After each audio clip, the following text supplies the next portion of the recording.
बोलिए प्रेम से श्री सद्गुरु महाराज की जय।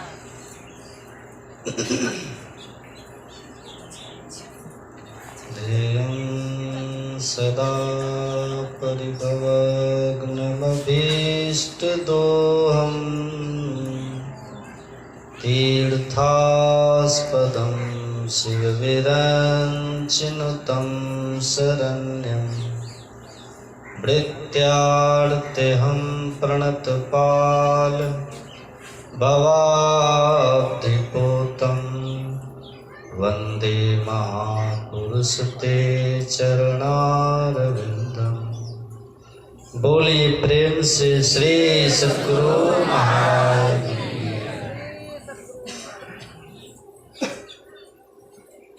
अर्चनीय वंदनीय मधुमंगल में साधु समाज के चरणों में कोटि कोटि नमन। एक बार जोर से जयकार कीजिए। श्री सद्गुरु महाराज की जय। चित्रकूट में जंगल में रहते महर्षि वाल्मीकि और भगवान श्री राम घूमते घामते इन्हीं की झोपड़ी में गए। तो जाकर के भगवान राम ने महर्षि वाल्मीकि से कहा कि हे महर्षि, मुझे मेरे पिताजी के आदेश से 14 वर्ष तक वन में रहना है और आप तो वनवासी हैं, कहिए मैं कहाँ रहूं? 14 वर्ष तक मैं निश्चिंत होकर के रह सकूं, निर्विघ्न रह सकूं, निष्कंटक रह सकूं, इसके लिए कहाँ रहूं? ऐसा स्थान बताने की कृपा करिए। तब महर्षि वाल्मीकि ने बड़े गौर से श्री राम को देखा है, भगवान राम को देखा है गौर से। और संत की दृष्टि बड़ी पैनी होती है, जैसे जौहरी होता है ना, जौहरी जैसे जौहरी हीरे की पहचान कर लेते हैं, उसी तरह से संत भी ब्रह्म की पहचान कर लेते हैं। महर्षि वाल्मीकि ने गौर से देखा है। महर्षि वाल्मीकि के पास एक दृष्टि है जिसका नाम है आत्मदृष्टि। क्या नाम है? आत्मदृष्टि। और जो भगवान श्री राम महर्षि वाल्मीकि के सामने खड़े हैं और महर्षि वाल्मीकि से पूछ रहे हैं कि मैं कहाँ रहूं, यही महर्षि वाल्मीकि कभी दशरथ जी महाराज के सामने खड़े थे और दशरथ जी महाराज ने देखा था क्या, उनको जन्म भी दिया था, पाल पोस करके बड़ा भी किया था। दशरथ जी ने भगवान राम को बहुत कुछ किया था। किसने? बोलिए ना। दशरथ जी ने गौर से देखा था, पर दशरथ जी महाराज के पास वाल्मीकि वाली दृष्टि नहीं थी। इसीलिए जब भगवान श्री राम अयोध्या से बन जाते हैं तो राम के वियोग में दशरथ जी महाराज प्राण त्याग देते हैं। जानते हैं इस बात को? राम राम कही राम कही, राम राम कही राम, तनु परिहरि रघुबर बिरह राव गयो सुरधाम। राम के वियोग में शरीर का त्याग करके दशरथ जी कहाँ गए? स्वर्ग। जिस स्वर्ग के लिए भगवान ने खुद कहा स्वर्ग स्वल्प अंत दुखदायी, वहां गए। ये कोई बहुत बड़ी गति इनकी नहीं है। और जहां बाद में जटायु भी गए, जहां बाद में रावण भी गए, वहां भगवान के पिताजी भी गए। ये कोई बहुत बड़ी गति उनकी नहीं हुई। क्यों नहीं हुई? इसीलिए क्योंकि महर्षि वाल्मीकि के पास जो दृष्टि है, उस दृष्टि को दशरथ जी महाराज ने प्राप्त नहीं किया। वो दृष्टि उसको कहते हैं आत्मदृष्टि। क्या कहते हैं? आत्मदृष्टि। और सुनिए, दृश्य का ज्ञान दृष्टि के आधार पर होता है। दृश्य का ज्ञान दृष्टि के आधार पर होता है। आप कहावत सुने हैं ना, नजर बदली तो नजर बदली तो नजारे बदल गए, और किश्ती ने बदला रुख तो किनारे बदल गए। कहावत तो आप लोग जानते हैं कि नहीं? नजर बदली तो नजारे बदल गए। नजर का फेर है, नजर की बात है। नजर दृष्टि, अभी जो आप हम सबकी दृष्टि है ना, इस दृष्टि को क्या कहते हैं? स्थूल दृष्टि। ये चर्म चक्षु है, ये चमड़े की दृष्टि, चमड़े की आंख है। और एक होती है मानस की दृष्टि, उसको कहते हैं ख्याल की दृष्टि। अब ख्याल से बहुत बात को सोचते हैं कि नहीं, देखते हैं कि नहीं, वो ख्याल की दृष्टि है। और एक होती है स्वप्न की दृष्टि। स्वप्नावस्था में बहुत तरह के दृश्यों का हम लोग अवलोकन करते हैं। ये तीन दृष्टि हो गई। जागृत की दृष्टि जिसको चर्म दृष्टि कहते हैं, स्वप्न की दृष्टि और एक मानस दृष्टि, है ना। ये तीन दृष्टि है। इन तीनों दृष्टियों का जब कोई साधना करके साधक निरोध कर देता है, तब चौथी दृष्टि की प्राप्ति होती है, जिसको कहते हैं दिव्य दृष्टि। तब दिव्य दृष्टि खुल जाती है। दिव्य दृष्टि में क्या होता है? दिव्य दृष्टि में दिव्य दर्शन होता है। दिव्य दृष्टि से देवताओं को आप देख सकते हैं। दिव्य दृष्टि मिल जाने से आप किन्हीं के अंतःकरण को पढ़ सकते हैं। दिव्य दृष्टि मिल जाने से आप दीवार के पार की बात को देख सकते हैं, घटनाओं को देख सकते हैं। ये दिव्य दृष्टि की क्षमता है। और दिव्य दृष्टि का जो अतिक्रमण कर देते हैं, जिनके भीतर प्रकाश हो जाता है, उनको दिव्य दृष्टि मिल जाती है। और जो अपने भीतर में नाद ग्रहण कर लेते हैं, नादानुसंधान की साधना करके, उनको अपने भीतर में आत्मदृष्टि की प्राप्ति होती है। उसी आत्मदृष्टि से भगवान की असली पहचान होती है। यही दृष्टि है महर्षि वाल्मीकि के पास, जो दृष्टि दशरथ जी महाराज के पास नहीं थी। इसको कहते हैं आत्मदृष्टि। ऐसी को कबीर साहब कहते हैं रूह के नैना, चाम चश्म सो नजर ने आवे, खोज रूह के नैना। दशरथ जी के पास क्या है? यही चर्म चक्षु।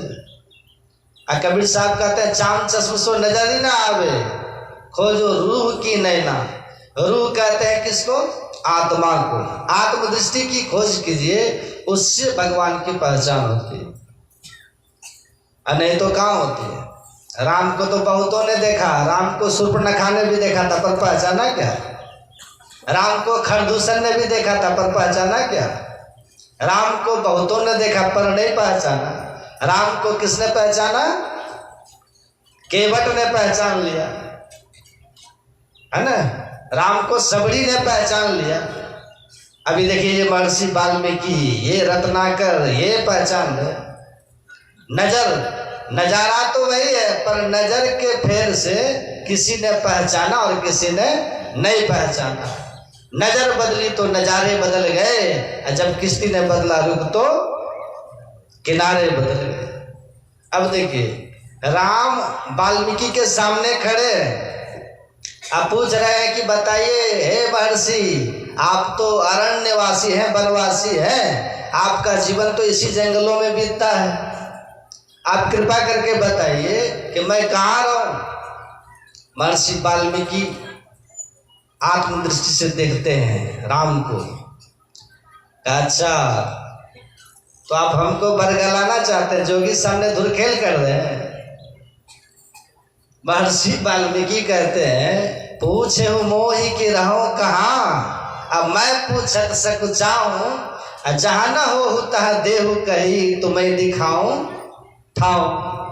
आप मुझसे पूछ रहे कि मैं कहाँ रहूं, अब मैं आपसे पूछता हूँ आप कहाँ नहीं है बताइए।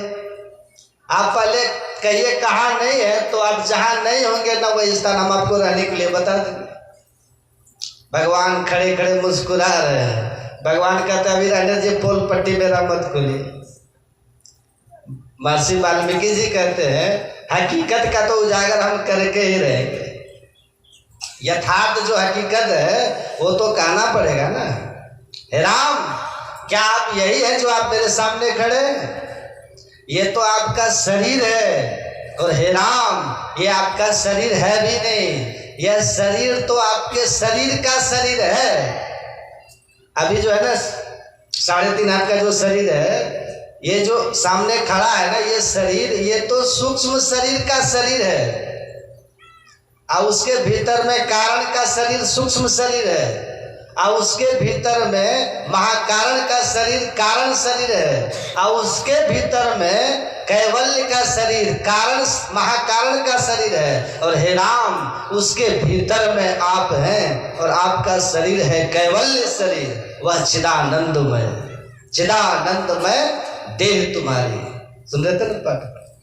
चिदानंदमय देह तुम्हारी, विगत विकार जान अधिकारी। है राम, आपका शरीर भी ये नहीं है।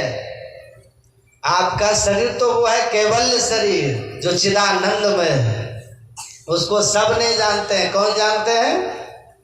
महर्षि वाल्मीकि जी कहते हैं विगत विकार, जो विकार रहित हो चुके हैं, जिनके भीतर किसी तरह का विकार नहीं है, वही उसको जान सकते हैं। विगत विकार जान अधिकारी, आप तो वो है।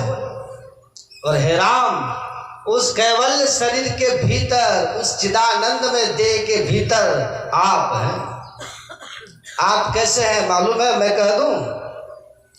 अब भगवान खड़े खड़े मुस्कुरा रहे हैं। भगवान खड़े खड़े मुस्कुरा रहे हैं।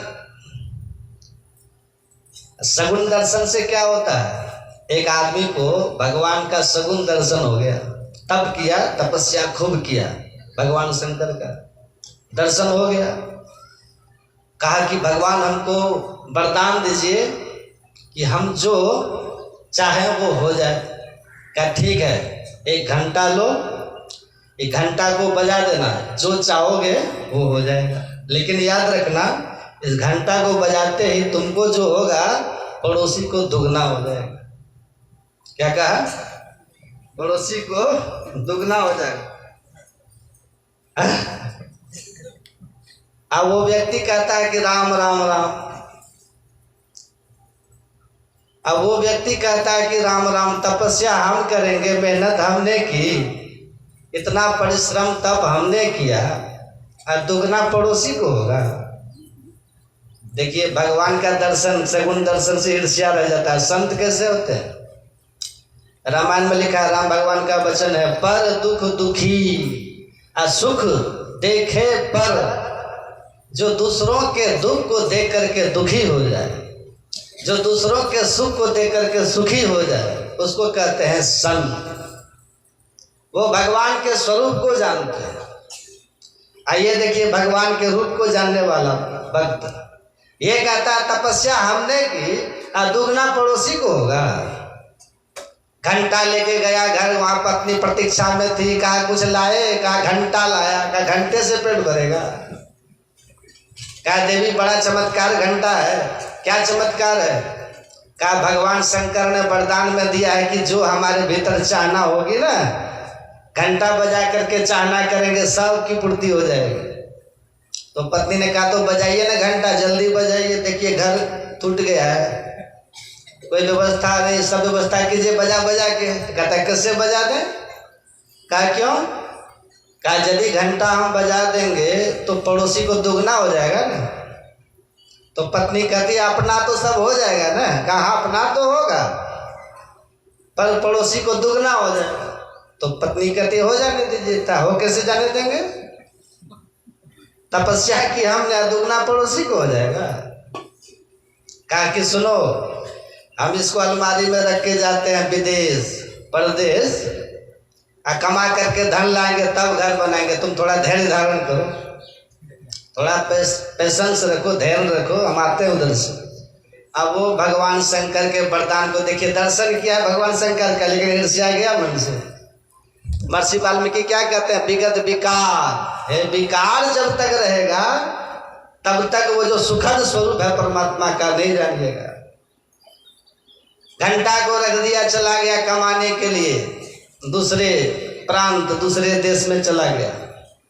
उधर बैल की तरह खटा 6 महीना साल भर, यहाँ पत्नी बेचारी परेशान, बच्चे के पालन पोषण में अपना घर द्वार देके परेशान।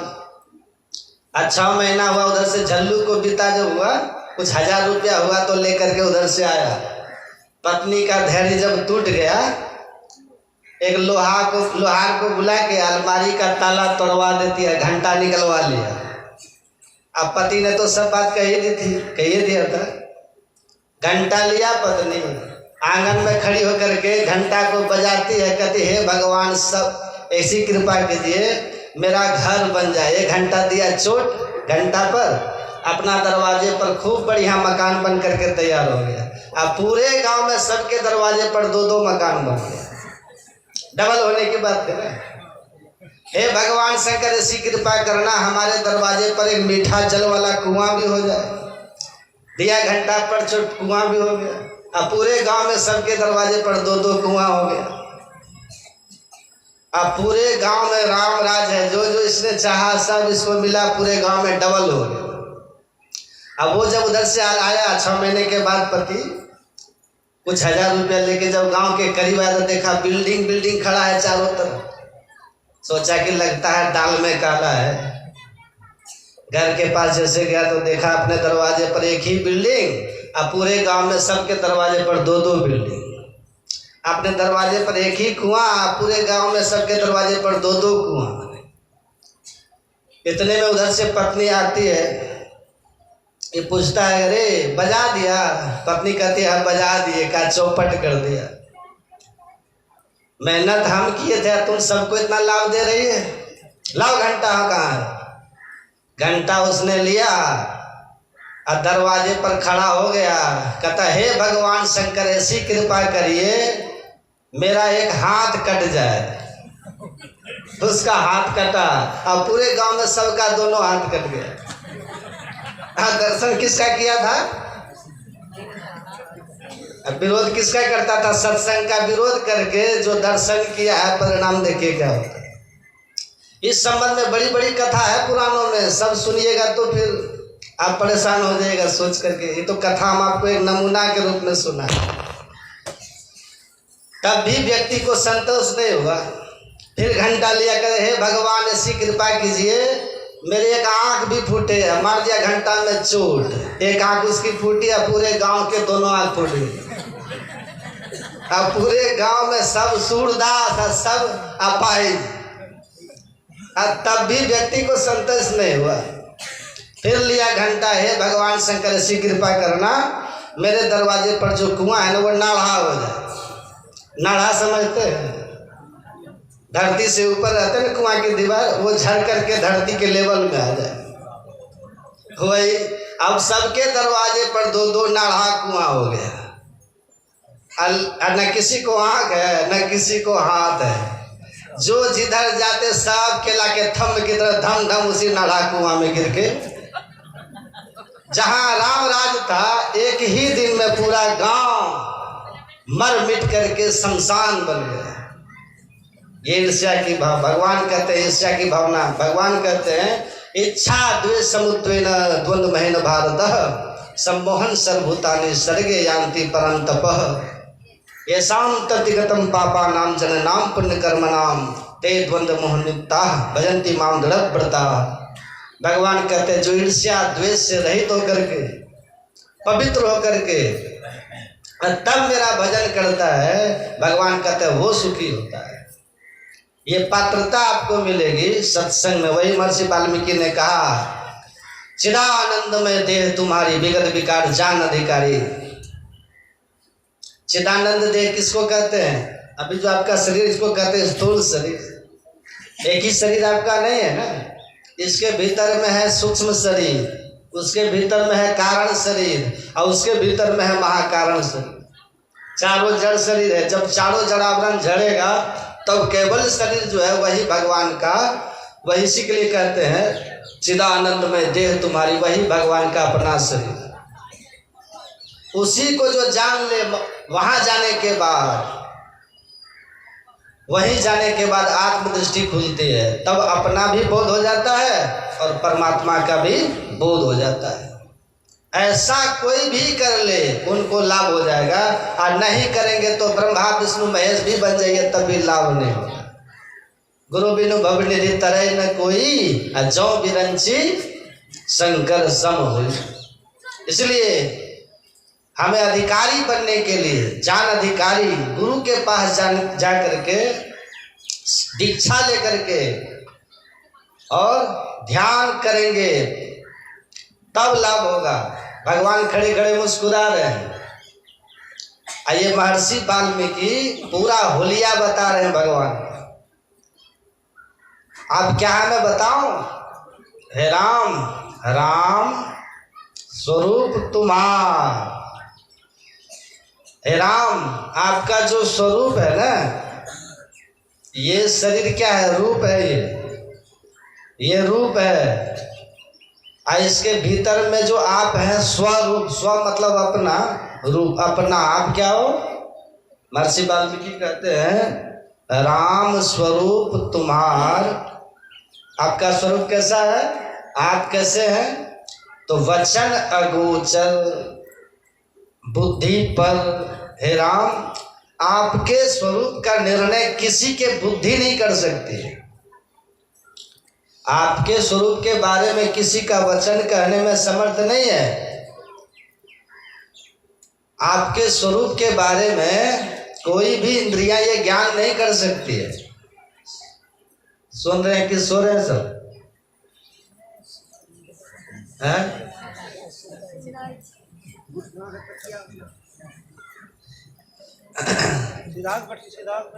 सीधा होकर बैठ जाओ। नींद नहीं है। सोचते हैं कि बाबा हमको थोड़े करे, दूसरे को करे। आप ही लोग को कह रहे हैं। सोने वाले आप ही को कह रहे हैं। सावधान होकर सुनिए।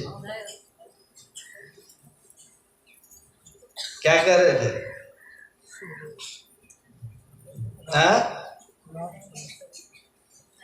हे राम, आपका जो स्वरूप है ना, उसके विषय में कोई वचन से नहीं कह सकता। वर्णनातीत है। आपका जो स्वरूप है वो किसी भी इंद्रियों के द्वारा ग्रहण करने योग्य नहीं है। वचन अगोचर बुद्धि पर। अब देखिए अगला शब्द का जो प्रयोग करते हैं, अविगत। अविगत, अविगत का अर्थ क्या होता है? मतलब नहीं, अविगत मतलब खाली। जिनसे कहीं भी खाली नहीं है वही हो आप। जिनसे कहीं भी खाली नहीं है वही है आप। विचार कीजिए, ऐसा क्यों कह रहे हैं? इसीलिए कि जो भगवान का स्वरूप है वो अत्यंत सूक्ष्म है। उसको कहते हैं सूक्ष्माति सूक्ष्म। कितना सूक्ष्म है? उससे ज्यादा सूक्ष्म कुछ हो ही नहीं सकता। अच्छा, मिट्टी और जल दोनों में सूक्ष्म कौन है? मिट्टी और जल में, मिट्टी और जल में दोनों में ज्यादा सूक्ष्म कौन है? जल है ना। आप एक गिलास में जल लीजिए, आधा गिलास जल लीजिए और एक ढेला उसमें मिट्टी का डाल लीजिए, क्या होगा? डूब जाएगा ना। अच्छा, एक बात और बताइए, इस धरती पर ये जो पृथ्वी, ये जो संसार है, संसार में पानी ज्यादा है कि मिट्टी ज्यादा है? पानी कितना गुना ज्यादा है? 4 भाग में 3 भाग पानी है, एक ही भाग पृथ्वी है, मिट्टी। पता है कि? अच्छा, पृथ्वी है कहाँ? ये जल के ऊपर है। कहाँ है पृथ्वी? कहाँ है? ये जल के ऊपर टिका हुआ है। अद्भुत बात है। लेकिन 3 भाग जल है और 1 भाग पृथ्वी है, मिट्टी है। उतने जल में रह करके भी ये पृथ्वी डूब नहीं रही है। ये क्या है? यही भगवान कहते हैं गामा विश्व भूतानी धारिया में हमो जसा। इस पृथ्वी में प्रवेश होकर के मैंने इसको धारण करके रखा है, नहीं तो कब के डूब गए होते। क्योंकि ये स्थूल है ना। अब पानी सूक्ष्म है, उसमें डूब जाना चाहिए था इसको। अब गिलास में लीजिए जल, एक मिट्टी का ढेला डालिए, क्या होगा? डूब जाएगा। अब जैसे डालेंगे तो मिट्टी उसमें डूब जाएगी। और डूब करके क्या होगा? मिट्टी के रग रग में, कण कण में जल भरा हुआ होगा कि नहीं? मिट्टी के ढेला में, रग रग में, कण कण में, रत्ती रत्ती में, रता रवा में जल भरा हुआ होगा।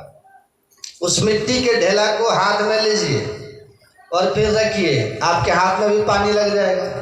क्यों लगेगा? क्योंकि पानी उसके भीतर घुस करके उसके बाहर भी था। सूक्ष्म है ना पानी। तो जैसे मिट्टी से पानी सूक्ष्म है, तो मिट्टी के रग रग में, कण कण में, रत्ती रवा में घुस करके पानी है, उससे बाहर भी है। इसी तरह से ईश्वर परमात्मा सबसे ज्यादा सूक्ष्म है कि नहीं? सबसे ज्यादा सूक्ष्म है।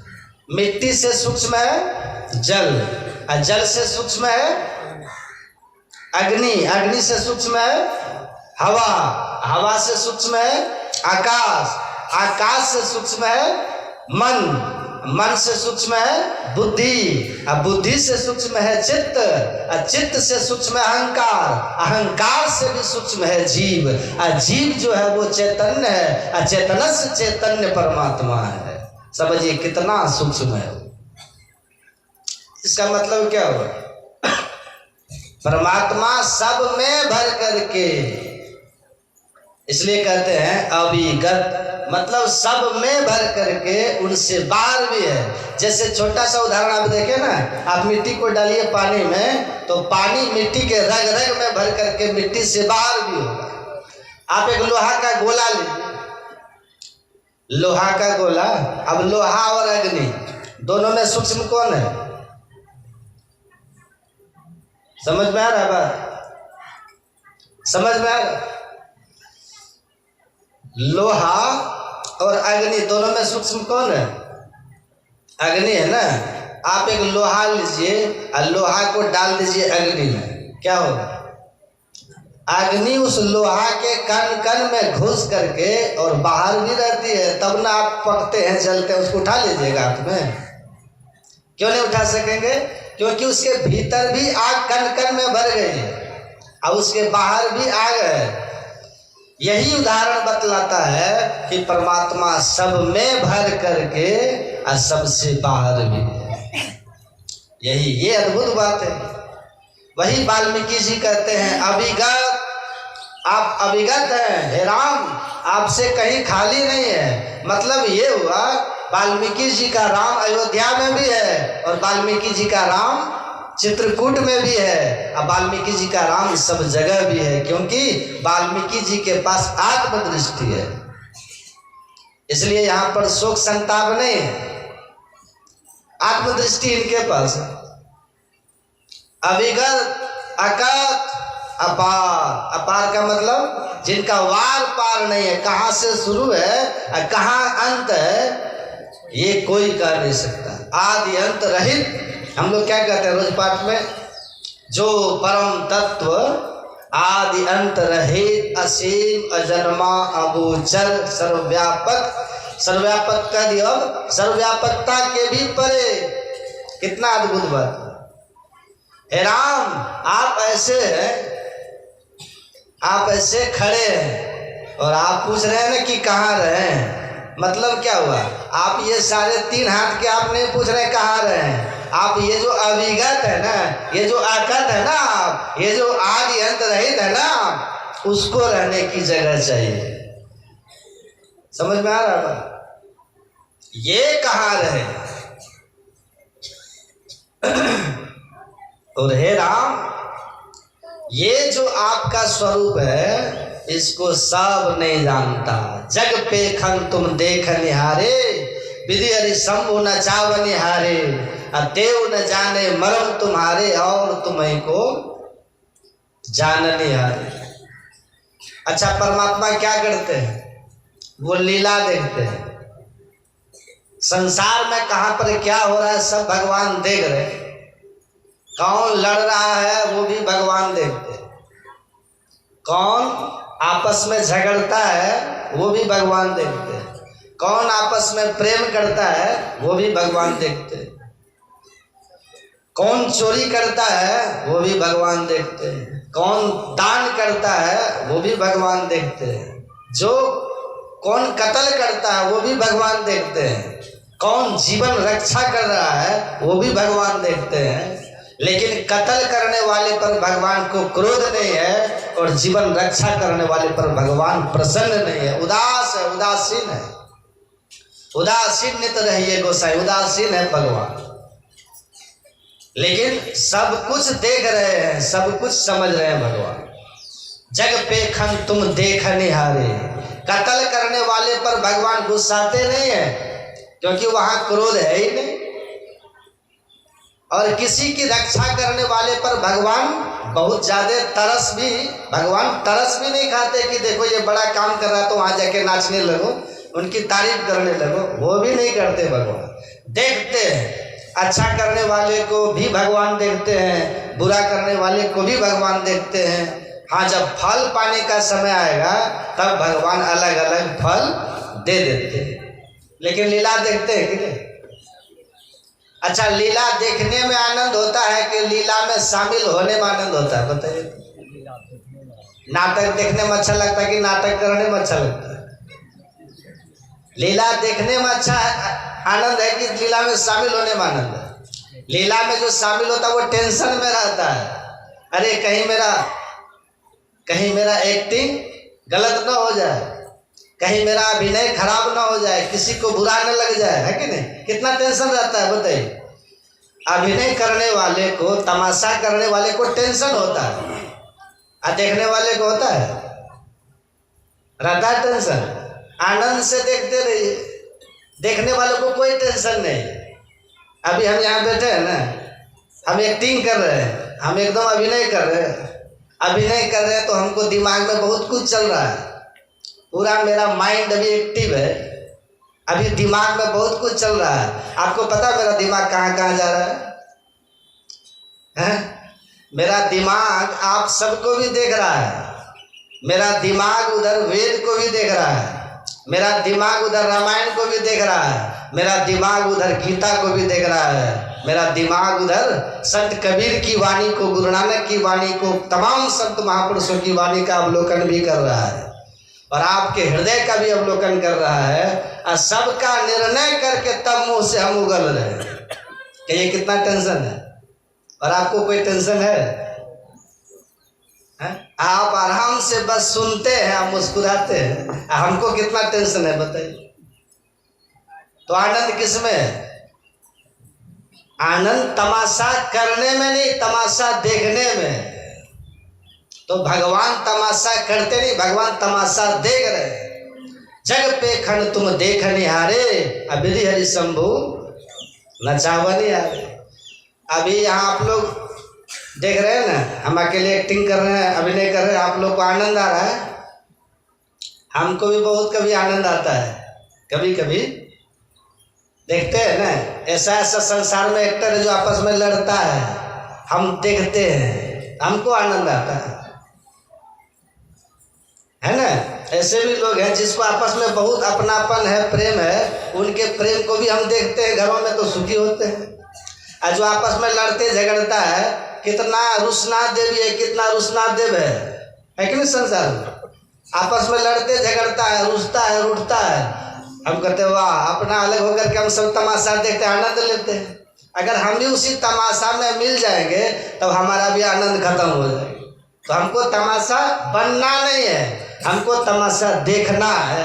आप लड़ते रहिए, आप प्रेम करते रहिए, आप मुंह फुलाते रहिए, और हम वो तमाशा देख करके आनंद लेते रहेंगे। बस ये हमने अपना रोल थोड़ा बदल लिया। आनंद है कि नहीं? जग पे खन तुम देख निहारे, विधि हरि शंभु नचावनी हारे। आपके घर में भी बहुत इस तरह के लोग होंगे, है कि नहीं? आप ये मत समझिए केवल हमारे लिए ये है, आप लोग के घर में भी इस तरह के बहुत लोग होते हैं, है कि नहीं?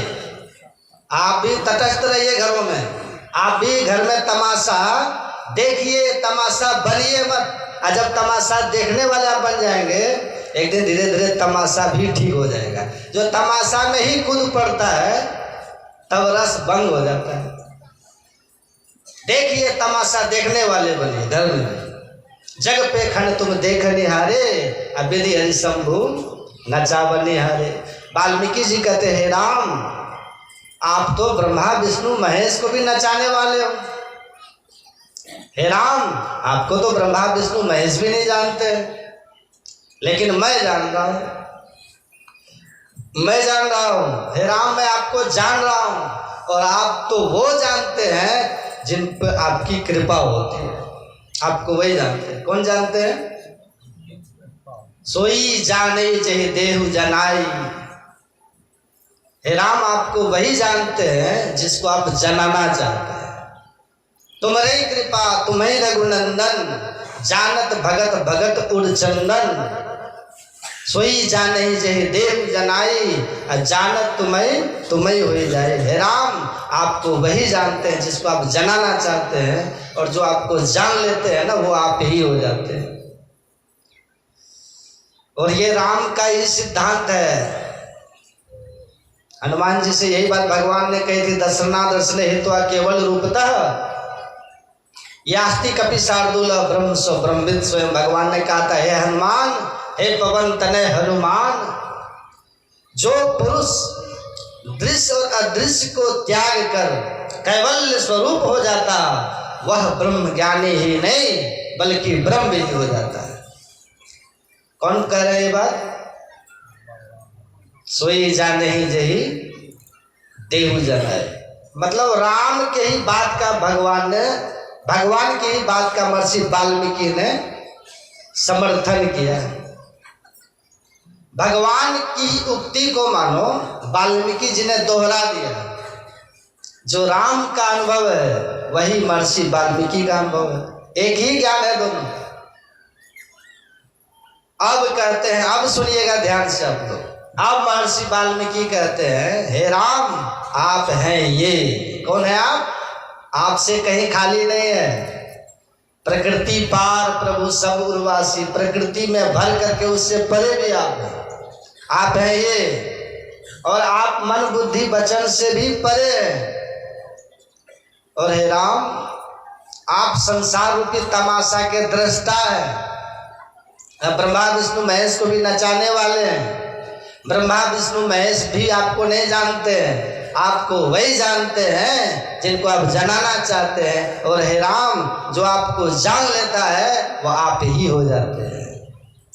और अब आप पूछते हैं कहाँ रहूं, तो सुन लीजिए अब आप कहाँ रहिएगा, वो स्थान मैं आपको बताता हूं। सुनिएगा ध्यान से। कितना स्थान बताया है? 14 स्थान बताया वाल्मीकि ने। कितना स्थान? 14 स्थान। कभी गिनती किए हैं? कोई गिनती किए? 14 स्थान। कहाँ कहाँ भी वर्णन है रामचरितमानस में। तो महर्षि वाल्मीकि ने भगवान श्री राम को रहने के लिए 14 स्थान बतलाए। आप यहाँ यहाँ यहाँ यहाँ रहिए। उसमें पहला स्थान बतलाते हैं। कहाँ बताए?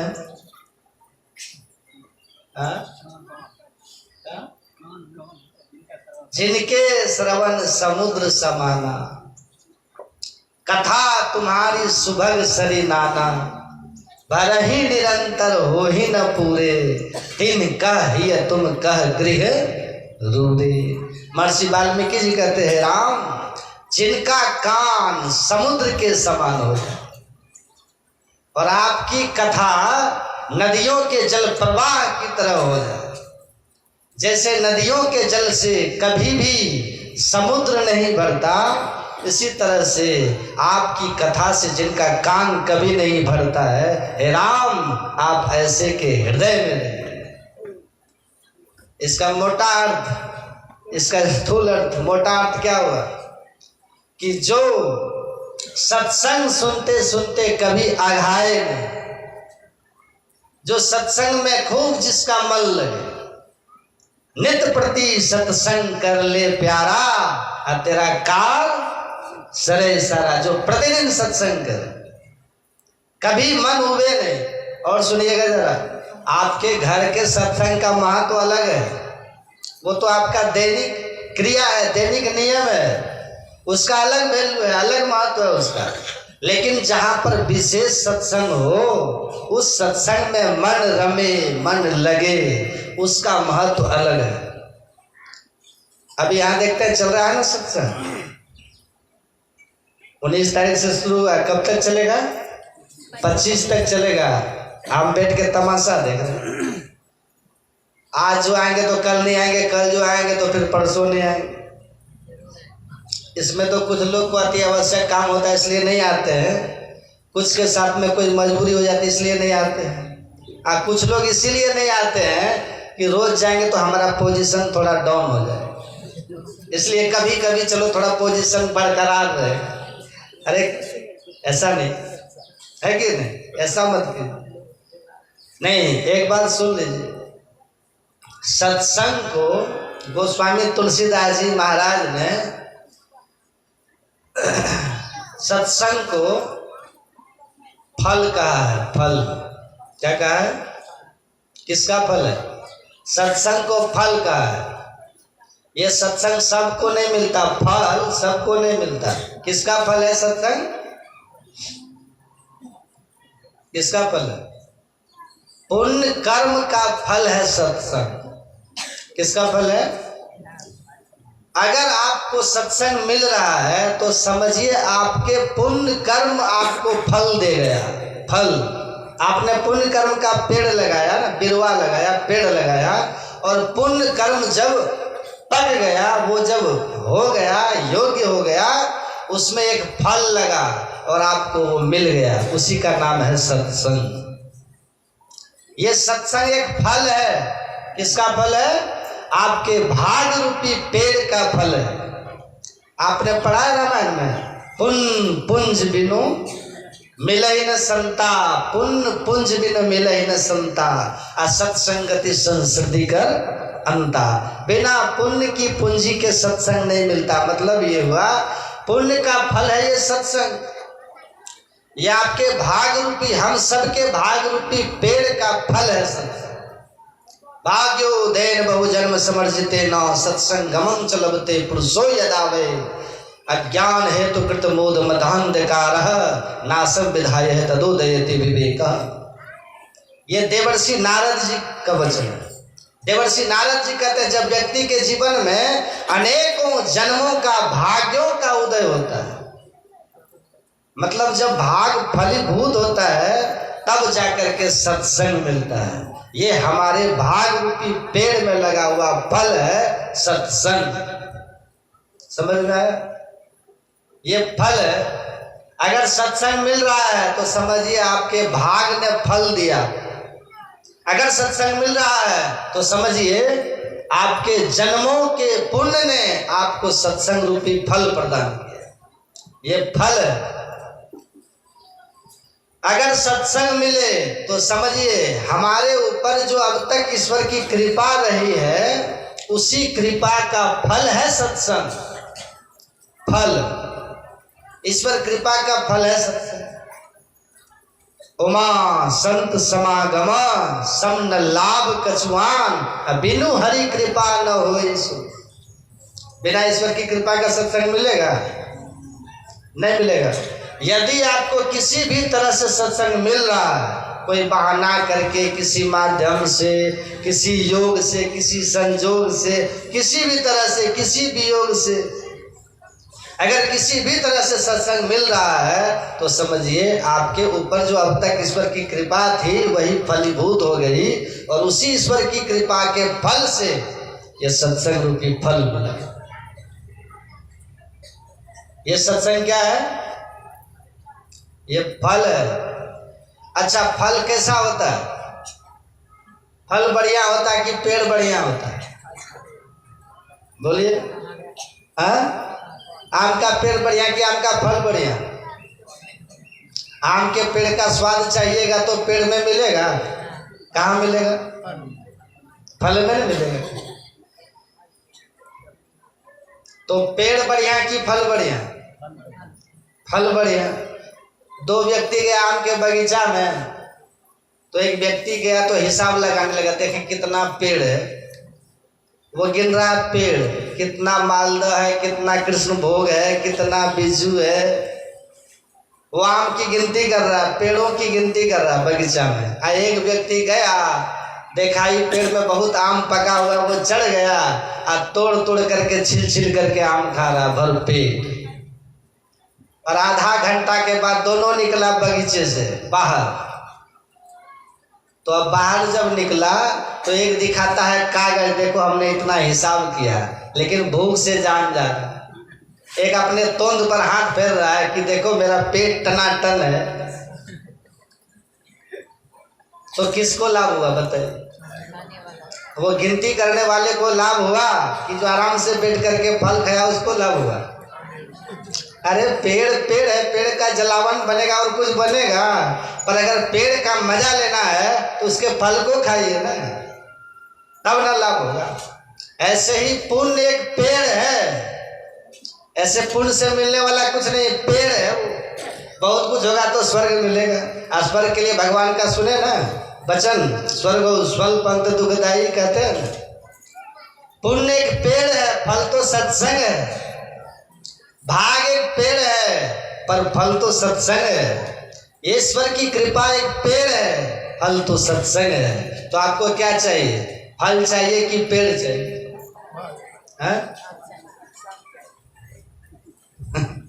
फल चाहिए, सबको चाहिए फल। गिनते हैं पेड़। अब कितना सत्संग करेंगे? बहुत हो गए। तो चाहिए फल, गिनते हैं पेड़, तो ये होगा? ये फल चाहिए। अगर वही वाल्मीकि जी कहते हैं ये बोध जिनको हो गया है कि अब उसको सत्संग के बिना रह पाएगा वो? क्यों हम पेड़ के पास जाएं जब फल हमको सत्संग मिल ही रहा है? तो हम फल खाएंगे कि नहीं? फल खाइए, खजूर का फल खाइए, खजूर के पेड़ से कुछ मिलेगा? बड़ा भया तो क्या भया जैसे पेड़ खजूर, अब पंछी को छाया नहीं फल लागे अति दूर। अगर आपको पासे में खजूर मिल रहा है तो काहे के पेड़ में अपने जाएंगे धूप में चढ़ने के लिए? फल ग्रहण कीजिए, फल चाहिए। ये बोध जिनको हो गया है कि सत्संग हमारे पुण्यों का फल है, सत्संग हमारे भाग्यों का फल है, और सत्संग ईश्वर की कृपा रूपी पेड़ का फल है, कहिए वो सत्संग के बिना रह पाएगा? अच्छा, वो अपने को पोजीशन में लाने के लिए सत्संग को छोड़ेगा क्या? नहीं छोड़ेगा। हनुमान जी का नाम सुने? हनुमान जी का नाम, हनुमान जी कब आते थे सत्संग में? सबसे पहले। और जाते थे कब? सबसे पीछे। अब बैठते थे कहाँ? सबसे पीछे। और थे कैसे? ज्ञानी नाम अग्रगण्यम।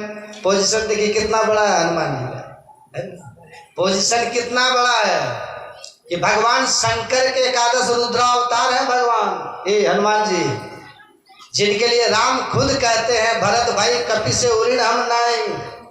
ए भाई, इस हनुमान से हम उऋण कैसे हो सकते हैं? कितना बड़ा पोजीशन है हनुमान जी का, जिनके लिए माँ सीता को पढ़िए इतिहास रामायण में, सीता माँ का पता भी लगाए हनुमान जी। और जब रावण का वध हो गया, जब भगवान ने रावण का वध किया, तो ये सूचना देने के लिए भी हनुमान जी ही गए सीता के पास। गए कि नहीं? किसी ने नहीं गया, और हनुमान जी अपने से गए थे। हनुमान जी, भगवान कहते हैं हनुमान जी से, हनुमान जाओ वैदेही को खबर करो कि अब रावण मारा गया, अब वैदेही मेरी है, जाओ सूचना दे दो। और जैसे सीता के पास जाते हनुमान जी तो सुनाते हैं कि हे माँ अब रावण का वध हो गया। और जैसे माता सीता सुनती है तो क्या होता है? क्या होता है? रामायण में लिखा है तन पुलक तन अति हरस तन मन पुलक लोचन। अति हरस, माँ सीता बहुत प्रसन्न होती है सुन के। अति हरस तन मन पुलक लोचन, सजल कह पुनि पुनि रमा। सीता के आंख में आंसू भर गया। क्यों आंसू आया? इसीलिए कि सीता कहती है जब मेरा पता लगाना था तो इन्होंने ही लगाया था, और आज जब रावण का वध हो गया है, मुझे मेरे प्रभु से मिलने का क्षण जब आया है, तो ये सूचना भी इन्होंने दिया। अति हरस तन मन पुलक लोचन सजल कह पुनि पुनि रमा का देव तो ही त्रैलोक मम कपि किमपि नहीं वाणी समा। हे हनुमान, हे पुत्र, आपको मैं क्या दूं? तीनों लोकों में मैं नजर दौड़ा रही हूं, लेकिन आपके देने योग्य वस्तु कोई मिल ही नहीं रही है। पोजीशन देख रहे हनुमान जी का कितना बड़ा है। ऐसा पोजीशन किन्हीं का जिनके लिए सीता मां के आंखों में आंसू है। अति हरस तन मन पुलक लोचन सजल कह पुनि पुनि रमा का देव तो ही त्रैलोक मम कपि किमपि नहीं वाणी समा। तीनों लोकों में ऐसा कोई पदार्थ नहीं, ऐसी कोई वस्तु नहीं जो आपको दे करके आपका कृतज्ञ हो सके, आपसे उरीण हो सकूं। हे हनुमान, क्या दूं आपको? हे पुत्र, क्या दूं आपको? कितना बड़ा पोजीशन है। देखिए हनुमान जी, तब हनुमान जी क्या कहते हैं? सुनो मातु मैं पायो अखिल जग राजू आजु न संशयम। देखिए हनुमान जी क्या कह रहे हैं, सुनिएगा ध्यान से। हनुमान जी कहते हैं माता, आज मैंने अखिल जग का साम्राज्य पा गया। तो सीता जी को थोड़ा झटका लग गया कि लगता है प्रभु ने इनको सार्वभौम सम्राट तो नहीं बना दिया। ये तो मंत्री थे सुग्रीव के, इनको सार्वभौम सम्राट तो नहीं बना दिया। हनुमान जी कहते सुनो माँ, तुम्हें पायो अखिल जग राजू आज न संशयम। हे माता, आज मैं अखिल संसार का राज पा लिया। कैसे पा लिया? कैसे? सीता जी कहती कैसे कैसे पा लिया आपने? हनुमान जी देखिए कितना सुंदर कहते हैं, रणजीति रिपुदल बंधु जुत पश्चामी राम मनामयम। हे माँ, प्रभु ने शत्रु को जीत लिया है और अपने निवास में स्वस्थ हैं, कुशल हैं। इससे बड़ा मेरे लिए और क्या हो सकता है? यही मिलना मानो मैंने संसार का राज पा लिया। कितना बड़ा पोजीशन है। इतना जैसे हनुमान जी ने कहा, तुरंत सीता माता कहती है सुनो शुद्ध सद्गुण सकल तब रे बसहु हनुमंत। हे हनुमान सुन लो, आज मैं तुमको वरदान देती हूँ, आशीर्वाद देती हूँ कि दुनिया का सब सद्गुण आपके भीतर बस। सुनो शुद्ध सद्गुण सकल तब हृदय बसहु हनुमंत। सानुकुल रघुकुल मणि, सानुकुल रघुकुल मणि समेत अनंत। लक्ष्मण जी के सहित रघुकुल मणि श्री राम आपके सदा अनुकूल बने रहे और दुनिया का सारा सद्गुण आपके भीतर वास करे, ये मेरा आशीर्वाद है। ये माँ सीता आशीर्वाद दे रही है किनको? हनुमान जी को। आज सत्संग में कब आते हैं हनुमान जी? आप लोग बताइए, पोजीशन वाला आदमी सब बेचारे सबसे पहले आते हैं। अब भूत ने कहा था ना तुलसीदास जी से, भूत ने कहा था ना कि हे तुलसीदास, हम आपको भगवान से नहीं मिला सकते, लेकिन भगवान से मिलाने वाले से मिला सकते हैं। भगवान से हम नहीं मिला सकते आपको, लेकिन जो भगवान से मिलाने वाले हैं ना, उनसे आपको मिला सकते हैं। कहा वो कौन है? कहा वो तो मेरा शत्रु है। हनुमान जब नाम सुनावे भूत पिशाच। अच्छा, दुश्मन का आपको ज्यादा पता रहता, लोग नहीं रहता। जो आपके शत्रु है ना, आप उसका पल पल का खबर रखते हैं। अभी वो कहाँ होगा, उसका लोकेशन आप हमेशा अलर्ट रखते हैं, लेकिन अभी कहाँ, अभी किधर होगा, वो हमेशा रखते हैं। मित्र के लिए उतना परवाह आप नहीं करते हैं। मित्र तो कहीं होंगे, ठीक है, मिल लेंगे, फोन करेंगे, मिल लेंगे, लेकिन शत्रु कहाँ है, ये पल पल की खबर लोग रखते हैं कि नहीं? तो भूत प्रेत का शत्रु कौन है? हनुमान, साधु और संत, ये भूत प्रेत का शत्रु है। वो भूत ने कहा कि हे तुलसीदास, हम आपको भगवान से तो नहीं मिला सकते, परंतु भगवान से मिलाने वाले से मिला सकते हैं। बोले कौन है? कहा वो मेरा शत्रु है जिनका नाम है हनुमान। कहाँ मिलेंगे वो? वहाँ जो सत्संग हो रहा है ना उसी जगह पर मिलेगा। तो वहाँ तो बहुत लोग होते हैं का हम टेक्निक बताते हैं उनके पहचानने का। क्या टेक्निक है? बोले एक काम करना, आप वहाँ आप दूर में रहना और देखना सत्संग स्थल पर सबसे पहले कौन आता है, ध्यान रखना। और फिर देखना सत्संग खत्म होने के बाद सबसे पीछे कौन जाता है, ध्यान रखना। जो सबसे पहले आएगा और सबसे पीछे जाएगा और सबसे पीछे बैठेगा वही होगा हनुमान। अब पोजीशन कितना बड़ा है हनुमान जी का? भरत भाई कपि से उरिन हम नहीं, वो पोजीशन है जिनका। वो देखिए कहाँ बैठते हैं। क्यों ऐसा? इसलिए कि हनुमान जी को ये पता है कि सत्संग पुण्य का फल है, सत्संग भाग्यों का फल है। राम का पर्यायवाची शब्द क्या है? अकथ। क्या है? अकथ। ये अकथ कथा कहाँ मिलेगी? ये राम कथा कहाँ मिलेगी? गुरु नानक देव जी महाराज कहते हैं, वे कहते हैं सुखमन के घर राग सुनी, कहाँ मिलेगी? ये सत्संग तो आपको यहाँ मिल जाएगा, ये कथा डुमरिया में, लेकिन वो कथा कहाँ मिलेगी? सुखमन के घर राग सुनी, सुन मंडल लिवलाय। अब देखिए अकथ कथा विचारिये, वो राम की कथा है वहाँ। अकथ कथा विचारिये मनसा मन ही समाय, वो है राम की कथा। कथा तुम्हारी जो सुखमना में अपने वृत्ति को, अपने दृष्टि को स्थिर करके रखते हैं, तो वहीं पर भगवान की कथा प्रकट होती है।